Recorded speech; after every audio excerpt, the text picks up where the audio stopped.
이현주 의원이 한동안 입원을 해서 충격을 받아가지고 입원을 해서 한동안 있었죠. 그리고 잠잠했었는데 이제 잠잠할 수밖에 없었어요. 이현주 의원과 국무위원 간의 문자가 전면에 대두되면서 전당대회 기간에 이현주가 나서는 것 자체가 김민석에게는 독약하고 똑같은 거여가지고 아마 나서고 싶어도 나서지 못했을 거예요.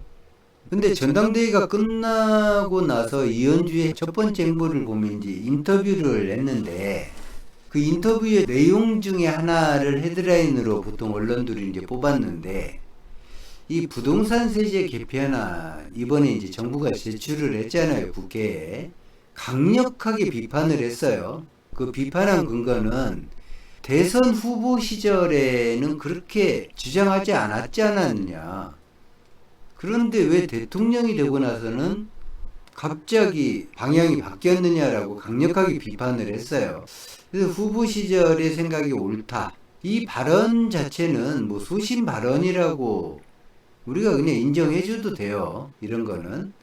뭐 크게 비판할 거는 없는데 상황을 보자는 거죠. 상황을. 지금 상황이 대통령 지지율은 많이 떨어진 상태고 이현주 본인으로 보면 지금 민주당 지지층하고는 뭐 거의 화해하기가 어려운 본인이 아주 극적인 모습을 보이지 않는 이상 화해하기가 어려운 이제 그런 상태잖아요.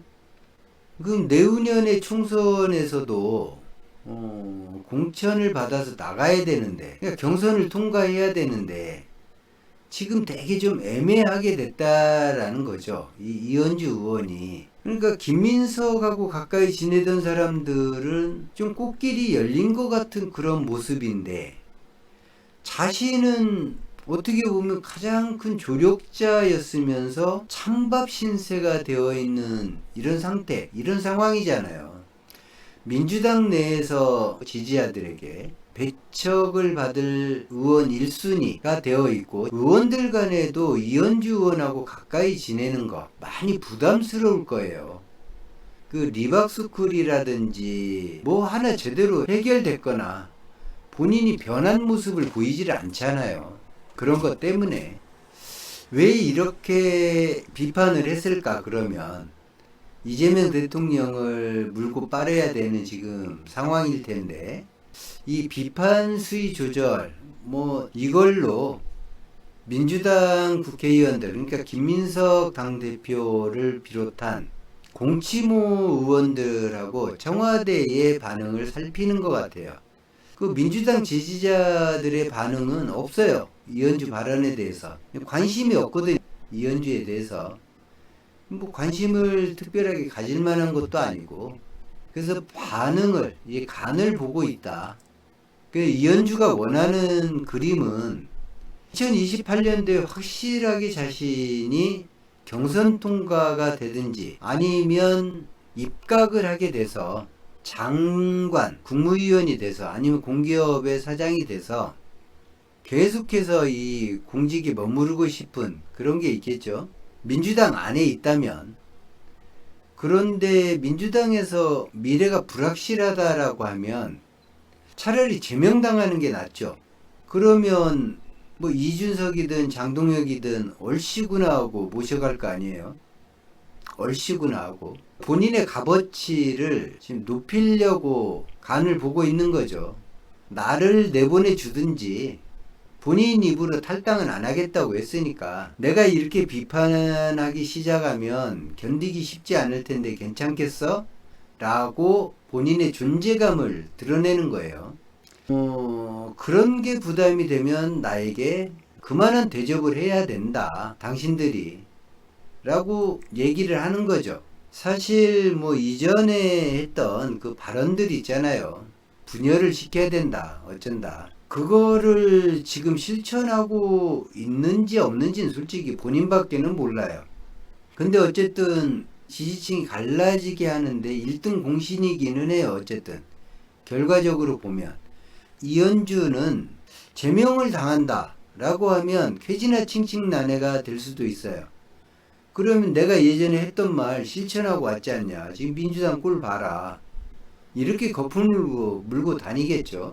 원하는 목적만큼 이미 달성을 했거나 민주당에서는 자신이 정치적인 미래가 없다고 판단이 됐거나 그러면 비판의 강도는 점점 커지겠죠. 제명만 돼준다면 민주당에서 국민의힘 입당에는 상당히 유리하다. 이현주가 살아남는 거에 상당히 특화된 분 같은 그런 생각도 들고, 저는 이현주 의원이 좀 많이 아쉬워요. 사실 매불쇼에서 리박스쿨 이승만 이런 해명의 기회가 왔을 때 그때 당시에 거기 모인 사람들이 이승만을 지지해서 그렇게 강연했다가 아니라 정치인으로서 소신을 버렸다. 내 정치 상황이 힘들어서 차라리 그렇게 접근을 했다면 지금 이현주는 많이 달랐을 수도 있는데, 환경이 사람을 만들잖아요. 환경이 좀 안타까워요. 그런 면에서는 지금 상태의 이현주 의원의 모습으로 보면 기준 없는 외연 확장의 전형적인 모습이라고 할 수 있잖아요. 그러니까 아무나 그냥 막 데려다가 구조적 다수를 만들었을 때 어떤 미래가 민주당이 펼쳐지는지를 우리가 지금 체험하고 있는 그런 상황. 그러니까 끝없는 이익을 제공해 주지 못하면 통제가 되지 않는 혼란. 이 상황을 어떻게 수습할 거냐. 수습하기는커녕 더 하겠다라고 전당대회에서 당대표 수락연설에서 외연 확장에 속도를 내겠다고 했으니까 이게 좀 그런 게 좀 걱정이 되죠. 언젠가는 밝혀지겠지만 이 국무위원하고 주고받았다라고 하는 이 문자 말이에요.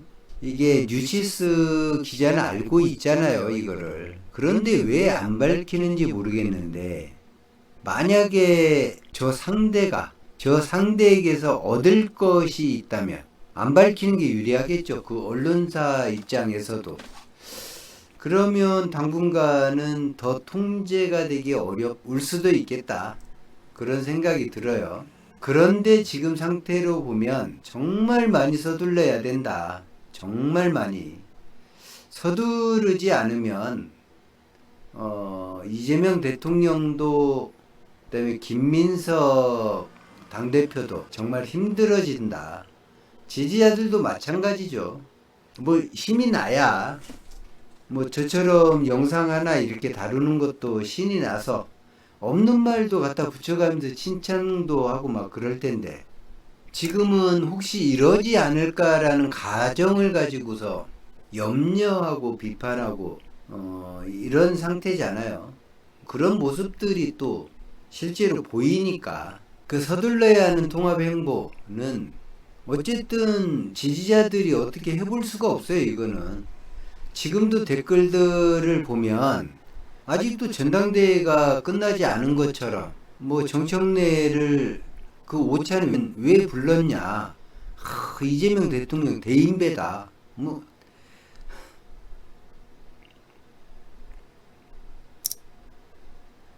왜 그런 댓글을 다는지 모르겠어요. 당대표직에서 이제 물러났잖아요. 연임에 도전하기 위해서. 그러면 통상적으로 수고했다고 먼저 불렀어야 돼요.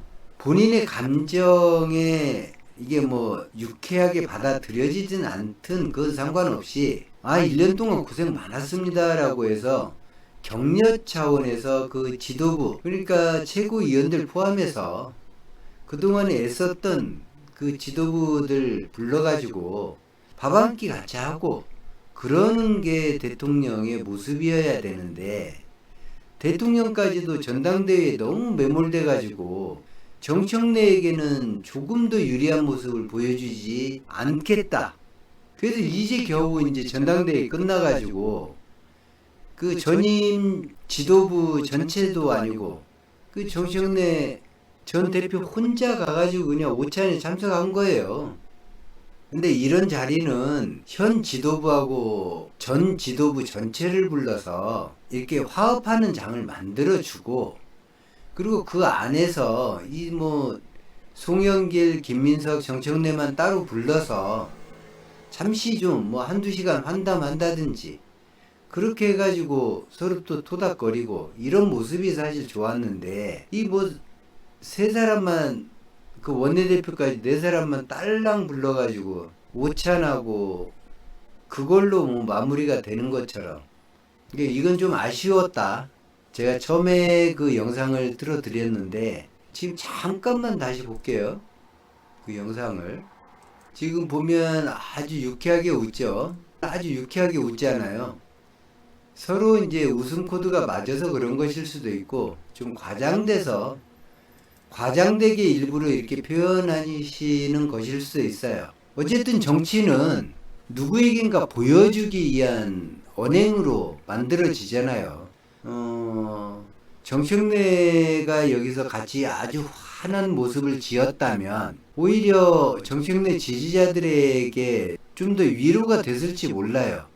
그런데 제대로 웃지 못하는 모습이 나타나서 좀 뭐 그런 기분을 뭐 구체적으로 어떻게 표현해야 될지는 모르는데 아무튼 그랬어요. 전현직 지도부를 다 부르는 것이 옳았지 않았냐. 뭐 제 개인 생각으로는 그랬다는 거예요. 그래서 지금은 이재명 대통령하고 김민석 당대표 그리고 김민석을 지지했던 그 의원들 뭐 포함해서 대통령부터 민주당 국회의원들 전체가 이 화합을 위해서 그동안 싸질러 놓은 똥 이번에 문재인 대통령 방문해가지고 김민석 대표가 뭐 멸칭 쓰는 거 없게 하겠다 이제 이런 얘기를 약속을 하고 왔어요. 그렇게 하는 거예요. 그런 모습은 잘했어요. 용기 있는 모습이에요. 어쩌면은 자기 지지층에게 하는 말이긴 한데 말을 들어먹을지 어떨지는 모르겠어요. 뭐 이재명 대통령이 얘기했어도 말을 안 들어먹잖아요, 사실. 지지한다고 하면서. 김민석 대표의 지지자들은 말을 들어먹는지 안 들어먹는지 한번 볼게요. 그래도 말을 들어먹든 말을 들어먹지 않든 해야 되는 거죠. 해야 되는 거예요. 그게 정치 지도자들의 역할이고 정치인들의 역할이에요. 그렇게 해야 하는 게. 제가 오늘은 트럼프가 요즘에 뻘짓을 하는데 어쨌든 이재명 대통령이 상당히 강단 있는 모습을 보였어요. 그래서 그 내용을 가지고서 방송을 해야 되겠다 라고 해서 MBC 그 뉴스에 있는 거 따가지고 해야 되겠다 이렇게 만들었는데 근데 그 방송을 안 하고 이거를 먼저 하게 된 게 어쨌든 지금 당내 화합이 가장 급선무예요. 이거는 생존 게임이기도 해요. 민주당의 대통령과 당대표 또 이 국회의원들 정치인들이 그것도 지지층의 지지를 제대로 못 받아가지고 험난한 세월로 돌아가느냐 마느냐. 사실 뭐 윤석열 같은 정도의 인간 말종이 아니면 민주당을 지지하든 국민의힘을 지지하든 뭐 삶에 무슨 큰 변화가 있지는 않아요. 소시민들은. 이 지지층에게 지원을 못 받는다라고 하는 거는 참 슬픈 일이죠. 여러 가지 정책에서 정부가 직접 모든 사안에 맞부딪혀야 돼요. 여론하고. 그 동력을 받기가 어렵죠. 그냥 변명하고 해명하고 그게 아니다. 이거 하다가 세월 보내요. 주무부처 장관 뭐 이런 사람들은. 일을 해야 하는데 이 동력이 뒷받침이 안 되면 변명하다가 세월 다 보내요. 이 공격에 방어할 수가 없잖아요. 내 편 들어주는 사람이 적으면. 우리 뭐 민주당 지지자들도 마찬가지잖아요. 정권을 뺏겼어요. 그 상대 당에 관련된 소식이면 일단 비판적인 시각으로 먼저 접근하잖아요. 비판적인 시각으로. 그리고 잘했어도 칭찬해주기는 좀 힘들어요. 잘했어도. 그냥 욕 안 하는 거 정도가 잘했다고 칭찬해주는 거예요. 서로가. 그러니까 이런 정치 환경에서 공격에 취약해진다 라고 하면 민심 위반을 불러와요. 민심 위반을. 그럼 총선하고 대선이 사실상 불투명해지죠. 그렇게 되면 많이 불투명해져요. 뭐 니들이 어쩔 수 없이 민주당 치지 않겠어? 라고 생각할 수도 있죠. 그리고 뭐 그래도 열심히 민주당 후보들 찍어야지 이런 사람이 그래도 한 70%는 되겠죠. 그런데 100%가 동원이 돼서 선거에 임해도 이길까 말까 한 상황이잖아요. 우리나라 선거라는 게. 근데 그 중에 한 30%가 침묵해버리고 등을 돌려버리고 아예 투표를 안 해버리고 이런 상황이면 답이 없어요. 이길 방법이 없어요. 이길 방법이. 제가 보기에는. 그래서 지금 국회의원들도 엄청 혼란스러울 거예요. 뭐 왜 혼란스러운지는 다 아시죠. 이 지방선거에서 이미 뚜렷하게 보여줬어요. 뭐 참패다 어쩌다 그런 이상한 소리가 전당대회에서 이슈화 될 거라고 저는 진짜 생각도 못했네요. 2024년 총선이 말이에요. 2020년 총선에 비해서 성적이 안 좋아요. 안 좋아요. 성적이. 그러면 참패했다고 해야지 맞지 않아요? 근데 참패했다는 말 안 하잖아요. 아무도. 똑같이 2022년에 비해서 2026년 지방선거가 정반대의 결과로 이겼으면 뭐 압도적이잖아요. 사실. 수치상으로는. 근데 지금 제가 드리고 싶은 말씀은 딴 게 아니라 이 지방선거에서 너무나 뚜렷한 모습이 나타났다는 거예요. 박수현, 김상욱, 전재수 기본적으로 개인기가 있어요. 개인기가 있고 그리고 당의 지원을 받았고 통합을 했고 그리고 개인기로 승리를 했어요. 김상욱 지역구가 있죠. 김상욱 지역구. 그때의 2024년도에 김상욱 시장이 정치에 입문했을 때 민주당이었으면 당선이 됐을까요? 그러니까 송영길 씨가 그런 얘기를 하더라고요. 울산도 민주당 거였는데 뺏겼다고. 나는 뭔 개소리인가 싶었어요, 솔직히. 아니, 국민의힘을 뽑았는데 울산 시민은 민주당으로 온 거잖아요. 그럼 울산 시민들이 국민의힘을 다시 뽑는 게 어쩌면 정상이죠. 그리고 민의를 왜곡하면 안 돼요. 그건 정치인이 결단을 해서 민주당으로 온 거예요. 김상욱이라는 정치인이 결단을 해서. 그 중에는 김상욱 의원이 진짜 좋아서 투표했던 사람들, 국민의힘이었지만 민주당으로 온 사람들이 있겠죠. 그리고 또 그 사람들이 이번 시장 선거에서 찍어줬을 거고요. 자, 반대의 모습이에요. 김영빈. 이 사람은 충남도지사로 당선된 박수현 씨가 있던 그 공주 청양 부여. 여기가 그 윤석열 비서실장을 했던 정진석의 지역구였었잖아요. 여기 정말 어려운 자리예요. 정말 어려운 자리. 아마 정진석이 출마했잖아요. 게임 자체가 안 됐을 거예요.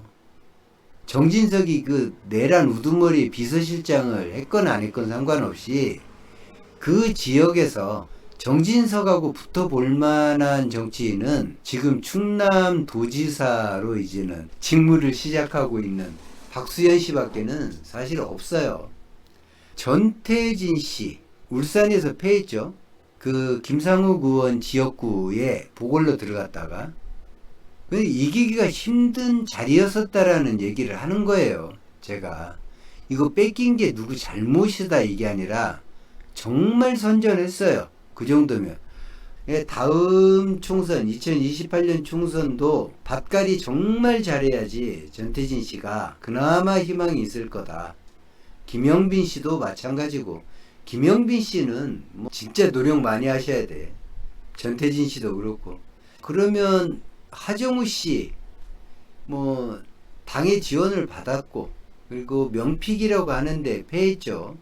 여기에서 전재수 전 의원이죠. 지금은 전재수 의원이 부산 지역에서 전패를 막았잖아요. 전패.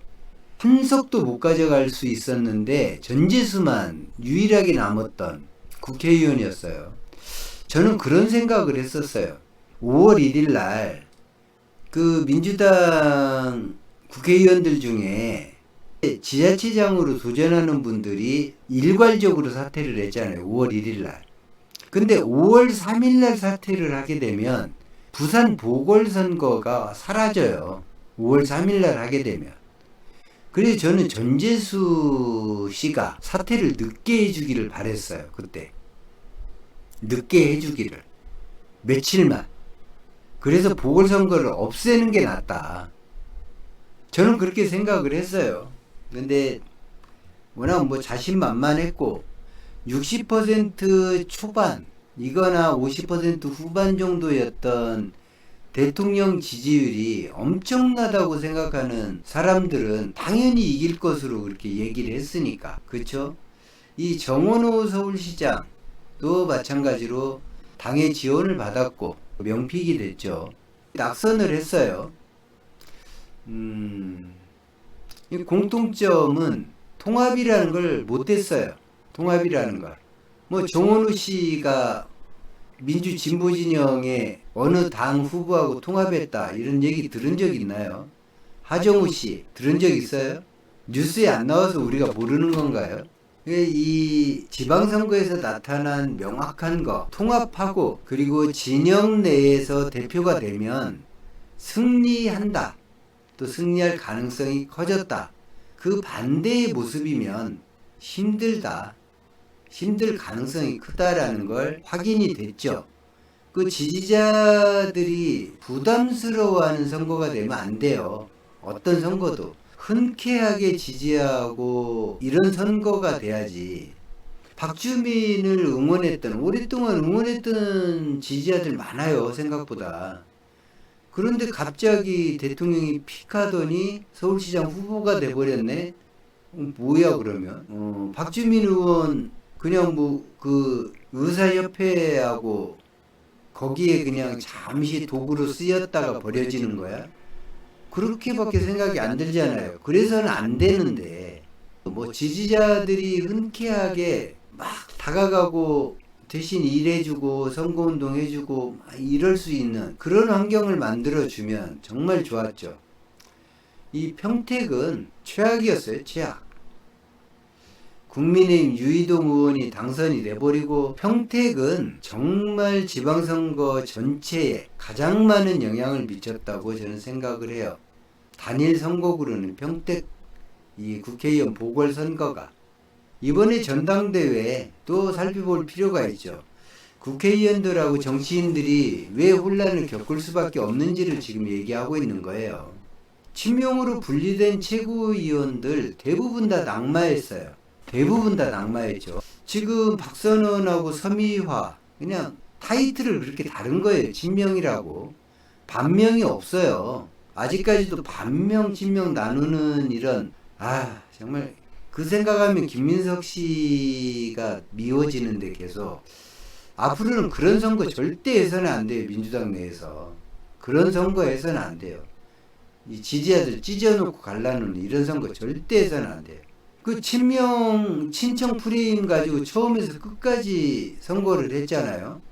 근데 친명으로 분류된 최고위원들 다 떨어졌잖아요. 친청으로 분리된 최고위원 3명이에요. 3명 처음부터. 근데 그 3명 다 됐잖아요. 이게 무슨 얘기인지를 정치인들이 모르겠냐고요. 이거를. 그 박선원 의원은 이해가 되죠. 그 학창시절에 학생 운동할 때부터 김민석 씨하고는 특별한 인연이 있는 사람이에요. 그러니까 이해가 되죠. 그렇게 하는 게. 서미화 씨 같은 경우는 참 훌륭했어요. 어쨌든 당선됐으니까. 뭐 이런저런 말실수 조금 있지만 어쨌든 저는 잘했다고 봐요. 서미화 씨. 네, 축하드리고. 근데 서미화 씨가 뭐 친명이라고 불릴 만한 뭐 어떤 족적이 없잖아요. 사실은. 다른 사람보다 친명이다라고 불릴 만한 뭐 이 몸에 어떤 장애나 이것 때문에 한계가 있기도 하겠지만 그럼 사실상 박선원 씨 혼자 들어간 거예요. 최고위원회에. 대통령의 이름을 걸고 출마한 최고위원들 몽땅 떨어졌습니다. 이거를 냉정하게 보면 돼요. 냉정하게. 어떤 정신 나간 인간들은 그런 얘기를 하더라고요. 막판에 국민 여론조사에서 신천지가 개입을 했다. 통일교가 개입을 했다. 아휴. 그렇게 왜곡을 하기 시작하면 그 지금 부정선거 주장하는 그 사람들하고 조금도 차별점이 없어져요. 똑같은 사람들 되는 거예요. 그 국민들 뭘로 보고 그렇게 얘기하는지. 전화를 건 거 민주당이 전화를 걸어서 의견을 들은 거예요. 4,000명한테. 민주당이 전화를 걸었다고 일일이. 그 사람들이 전화를 민주당이 한 게 아니라 어떻게 그런 발상이 가능한지를 모르겠어요. 그냥 국민들이 볼 때는 또 지지자들이 볼 때는 상당 부분에서 선거에 관여하고 당무에 개입하고 대통령이 좀 심했다라고 생각하고요. 심했다라고 생각한다고요. 그 윤석열을 떠올렸다고요. 그 지지층이 분열되는 이런 모습, 이탈되는 이런 모습, 신뢰 많이 잃었잖아요. 이 전당대회에서 최대 피해자가 이재명 대통령이에요. 따지고 보면 자업자득이지만 이재명 대통령이 최대 피해자가 됐어요. 너무나 이재명 대통령을 끌어들였어요. 김민석하고 송영길이 너무 끌어들였어요. 그렇게 해서는 안 됐었는데 와, 만신창이를 만들었어요. 이재명 대통령을 해명할 방법도 없어요. 이거는 신뢰 부분에서 금이 너무 많이 가버려가지고 김민석하고 송영길 때문에 이재명 대통령이 그러지 않아도 갈등 상황이 있었잖아요. 주식도 폭락하고 막 그런 어수선한 상황에서 국민 지지율도 떨어지고 있었고 그 이전에 이미 이 코어 지지층하고도 갈등 관계였었는데 그걸 또 부추겨 놔버렸단 말이죠. 그 민심 위반을 많이 시켰어요. 이번에. 왜 그렇게 대통령에게 그렇게 대통령이 부정하지 않았으니까 또 간간히 편을 들어준 거 보면 본인이 원해서 전당대 중심에 들어온 것 같긴 한데 그렇다고 해도 이렇게까지 대통령을 만신창이를 만들어야 되나? 조금도 조심성이 없이는 좀 이해가 안 됐어요. 아니 친명이라고 말을 하지를 말든지 대통령을 성공시키겠다고 말을 하지를 말든지 뭐 만신창이를 만들어 놓고 무슨 성공을 시켜. 이런 이미지 한번 벗으려면 단시간에 되지도 않아요. 이게 좀 안타까워서 이게 예비경선에서 탈락한 친명 후보를 보여주고 있는 거예요. 이건 본경선이 아니라 예비경선이에요. 특히 박성준 저분은 공치모에서 의장이잖아요. 의장. 공치모 회장인가 의장인가. 그리고 이건태 저 사람이 총무인가 그래요. 공치모에서 총무인가 사무총장인가 그래. 그러니까 둘이 공치모의 핵심인 거죠. 아무튼 이 박성준 이분, 이건태, 신계륜 이분들 예비경선에서 떨어질 거라고 본인들은 아마 생각을 못했을 거예요. 그 얘기는 해야 되겠다. 그 김용이라는 분이 있죠. 이 김용이라고 하는 분, 이분은 성남에서 시의원 했던 분이에요. 대한민국 국회의원들이 언제부터 시의원에게, 지금은 시의원도 아니고 시의원 출신이죠. 저렇게 깍듯이 대했을까? 동지애를 가지고. 이번에 전당대회 하면서 시의원들을 어떻게 대했어요?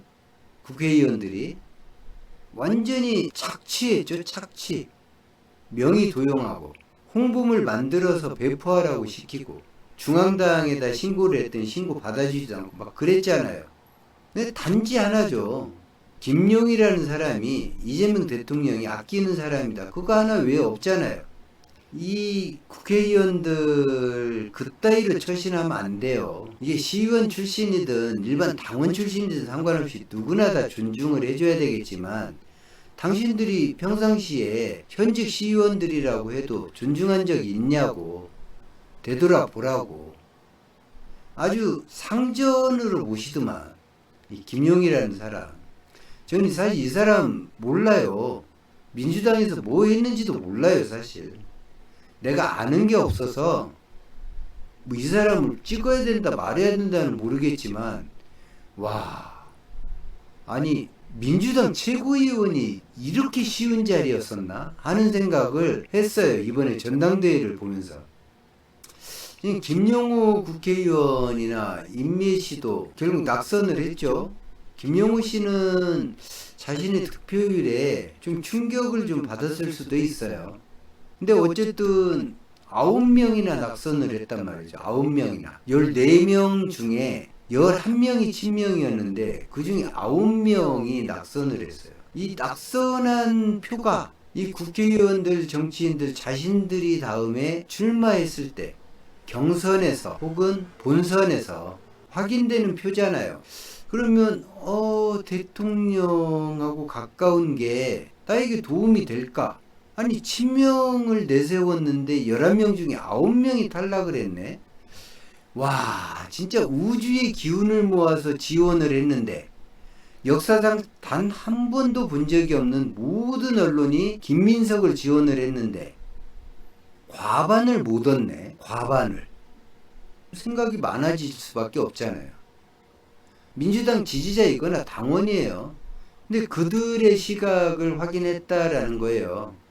이 지방선거와 전당대회를 통해서. 지방선거 전당대회를 통해 나타난 이런 시각을 이미 확인을 했기 때문에 국민들의 시각.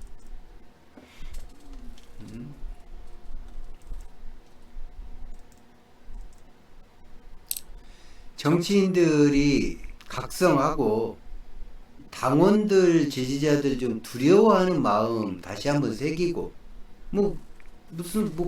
정치는 국민이 한다라고 하면서 자기들끼리 쑥덕거려서 뭔가 만들어내려고 하는 이런 모습들 보이면 안 돼요. 보이면 안 돼요. 무슨 정치를 국민이 해. 국민이 사고 수습을 하죠. 사고 친 거 수습하는 거. 사고는 정치인들이 치고 수습의 마치 당원들, 이 지지자들의 몫인 것처럼. 아니 그렇게 갈라치기 하던 사람들이 이제는 화합해야 된다고 입에 거품을 물고 있잖아요. 아니 자신들이 사고 쳤으면 먼저 결자해지를 해야지. 아유 참. 지금 제가 위에다 마지못해 선택된 김민석이라고 적었잖아요. 득표율을 보면 그렇게밖에 보이지 않아요. 정말 대통령부터 대한민국에 있는 가용할 수 있는 모든 자원을 가용해서 김민석을 밀었는데 과반을 넘지 못해서 그 어거지로 선호투표 만들어 놓지 않았으면 결선 투표를 했어야 되죠. 결과가 어떻게 됐을까요? 알 수가 없다는 거죠. 그러니까 보험까지 그렇게 들어놓고 겨우 된 거예요. 겨우. 근데 사진에서 보는 것처럼 최민희, 이성윤, 한민수. 사실 이성윤 의원 같은 경우 인기가 없어요. 일반 대중에게 인기가 없어요. 한민수 씨도 지명도가 있나요? 지명도 별로 없잖아요. 최민희라고 하는 분이 워낙 유명한 분이니까 저분이 당선 안 될 거라고 생각한 사람 자체가 없을 거예요. 근데 이성윤, 한민수까지 전부 다 들어갔단 말이에요. 전부 다.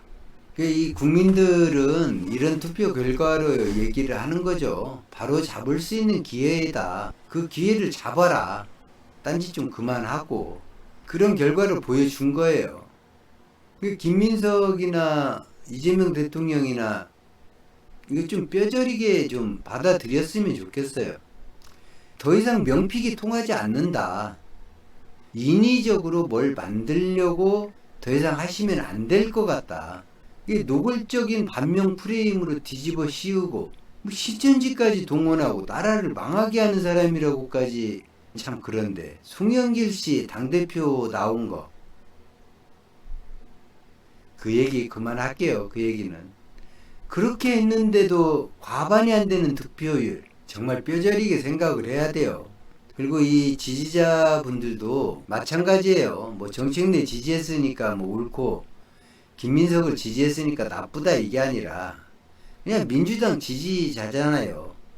민주당 지지자가 아닌 개인 지지자들에게 하는 얘기가 아니에요. 그러니까 김민석을 개인적으로 지지해. 근데 민주당은 지지하지 않아. 이재명 대통령을 개인적으로 지지해. 그 정책이나 이런 거. 근데 민주당은 지지하지 않아. 이런 사람에게 얘기하는 게 아니니까 발끈 안 하셨으면 좋겠어요. 서로가 지지하는 사람 다를 수 있잖아요, 당내에서. 어쨌든 이제 선거는 끝났어요. 최소한 상대 지지층한테 막말하거나 모욕감 주는 행위는 이제 그만하는 게 바람직해요. 이제 선거 끝났잖아요. 최소한 지지층끼리는 그렇게 해야 돼요. 지지층끼리는. 더 이상 모욕감 주거나 그러지 않았으면 좋겠어요. 뭐 개인을 지지해가지고 선거판에 뛰어드신 분들이 있잖아요. 뭐 심지어 권리당원으로 등록된 분들도 있을 거예요. 뭐 그런 분들은 답이 없어요. 그런 분들은 만약 이현주가 탈당하거나 제명됐다, 같이 나갈 분들이고, 또 다른 어떤 정치인이 같은 코스를 걷는다, 같이 나갈 사람들이에요. 민주당 사람들이 아닌 거예요. 그러니까 그런 사람들에게 하는 얘기가 아니니까 발끈은 하지 마세요. 그런 분들은. 이재명 대통령과 가깝다는 것, 김민석하고 가깝다는 것, 이게 과연 나에게 도움이 될까? 심각하게 저울질을 하겠죠. 저울질을. 이재명 대통령이나 김민석 대표가 지지층이 부딪힐 때를 가지고 고민을 하게 될 거라는 거예요. 가장 중요한 대목이 이거죠. 취임 후 최저치를 여론조사 기관들마다 갱신하고 있잖아요. 그냥 계속 떨어지고 있어요. 계속 매주 경신하고 있어요. 지금 6주 정도 아마 됐을 거예요. 6주. 대통령의 지지율이 큰 폭으로 올라가다가 70% 언저리까지 갔었잖아요. 그러고서 지금 40%까지 이렇게 떨어진 것이 올해 2월달 즈음에서부터예요. 2월달 즈음에서부터. 그러니까 공치모라는 것이 저는 결정적인 역할을 했다고 봐요. 이 상승세가 꺾이고 하락할 수밖에 없었다. 박성준 의원이나 이건태 의원이나 진짜 이번 겨울이 오면 말이죠. 한 대 나가가지고 최소한의 옷차림으로 좀 벌을 좀 받는 게 좋아요. 대통령에게는 뭐 그렇게 하면 친명으로 보이고 뭐 최소한의 이 민심이나 선거에 대한 상식을 가지고 있었다면, 그런 생각을 했다면 공치모라는 이름 상상도 못했을 거예요. 상상도. 어쨌든 지금 이 사진에서 보면 사진 오른편에 지지자들이 있죠. 이 대선 때 이제 찍혔던 사진이에요. 왼편에 보면 이재명 대통령이 있죠. 그 사이에 까만 벽이 있잖아요. 이 보이는 공백만큼의 간격이 현재 있어요. 이 간격은 지지자들이 만든 게 아니고 어쨌든 대통령께서 만들었어요. 이 간격은. 가화만사성이라고 하는 예전부터 전해 내려오는 유명한 가보죠. 가화만사성. 집안이 화목해야 모든 일이 잘 된다라는 거예요. 근데 이게 이제 정당으로 오면 당화만사성이 되겠죠. 민주당이 화합하고 잘 돼야, 화목해야 대통령이 하는 일이 모든 일이 잘 될 거다. 이거를 잊지 않았으면 좋겠다. 대통령도 국회의원도 정치인들도 그리고 우리 민주당 진보 진영 지지자들도 잊지 않았으면 좋겠다.